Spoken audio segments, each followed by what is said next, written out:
Maple Leaf community. What a week this has been. Life has changed, and there is so much for us to understand and to talk about. The purpose of this video message is to stay in touch with you, to provide updates and information during this challenging time. I'll put all of this on our coronavirus web page as well, so you can refer to that too. At Goshen College, we have 4 goals at this time: to slow down the transmission of COVID-19 on and off campus, to protect vulnerable individuals, those who are older or who have other risk factors, to continue to provide excellent education with as much support to you as possible, and to support the physical and emotional well-being of every member of our community. We have not closed campus because we want to support all of our students, including those who cannot go home or do not want to go home. At the same time, we are working continually to protect you. So I have 6 important messages for you today in light of the email message that we sent on Friday. I'll count them off for you as we go along so you don't get lost. 1, we are all in this together. To get through this, we need to value our own health and the health of everyone around us. These are now inseparable. To stay healthy ourselves, we have to keep others healthy. To keep others healthy, we have to stay healthy ourselves. This is a very emotional time. Many of us are vulnerable to the virus or feel helpless for loved ones who are. We feel deeply disappointed by the canceling of public events and athletic programs that mean a lot to us. Many of us already struggle with anxiety, and this just adds to that. So facts can help address fears. One fear people have expressed is around cases on campus and students in quarantine. So message number 2. As of today, we have no known or suspected cases of COVID-19 on campus. A few students, in consultation with us, have isolated themselves due to illnesses that do not have the symptoms which fit the pattern of COVID-19. Over spring break, one student was in South Korea, had no symptoms of illness, and agreed to closely self-monitor in isolation after she returned to campus. That period has ended, and the student continues to be healthy. We have rooms and procedures in place for those who need to be isolated due to vulnerability or illness or flu-like symptoms. We accommodate roommates on a case-by-case basis. I want you to know that if there is a confirmed case of COVID-19 on campus, we will inform you immediately, along with any new actions arising from that. Message 3. We want you to make the choices you need to make regarding where you live and work. Students, you may go home now or at any time if you need to. It is important to let your professors know if you won't be present on campus so that they can support your learning. Instruction will continue and you won't be penalized for distance learning.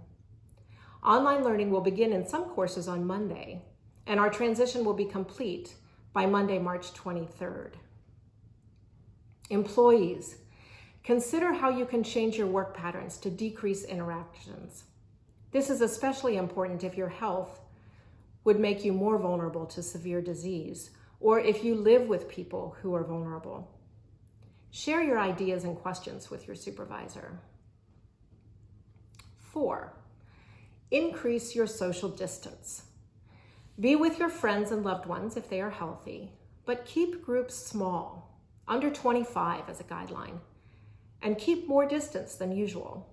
The World Health Organization now advises at least 3 feet apart whenever possible.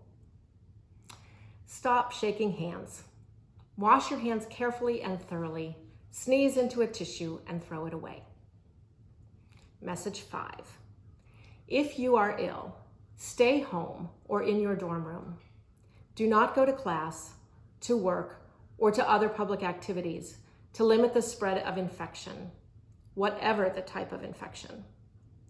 If you have fever, cough, or shortness of breath, call your doctor. Testing is now available locally, if prescribed by a doctor. In case of an after-hours emergency, contact your RA, your Res Life coordinator, or Chad Coleman. We have additional rooms available in our residence halls, and we will move you or your roommate to a single room if needed. Message 6. This matters so much. Increase your kindness and compassion to everyone, especially to people whose home countries by birth or by association have already been hard hit. This is a global pandemic. We are all in this together. We are obviously connected now in ways that are threatening, and we can continue to be connected in ways that will help us stay well in body and in spirit. We need social distance, but we also need social solidarity. So consider these options. Spend time outside in nature. Hug a tree, kiss the ground, take a walk or a run with a friend. Be joyful, be funny, even while we are feeling sad and sobered. Last night, Kevin and I read aloud our favorite Winnie the Pooh story, the one in which Kanga and Roo come to the forest and Piglet has a bath. Do the quirky things that make you laugh.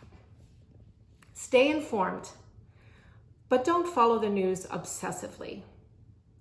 This is really a challenge for me these days. So I have started to try this practice when I compulsively go to my phone or to a news site on my computer. I try to pause and pray briefly for a specific person. Nurture your faith. Pray, meditate, read scripture, sing. Remember that God works for good in all things. Do justice, love mercy, walk humbly with your God. And thank the people who are working extra hard in very difficult circumstances. Our custodians, the people providing food for you, people making sure our technology systems are working well, the people who are showing up to care and teach in new ways. Let's use the time freed up by all the canceled events to find new and creative ways to stay connected and to care for one another, whether working or learning on campus or at home. And if you have a good idea for how we can best support one another and our broader community, please let me know at president@goshen.edu. Be well, keep learning, and stay connected. Bye for now.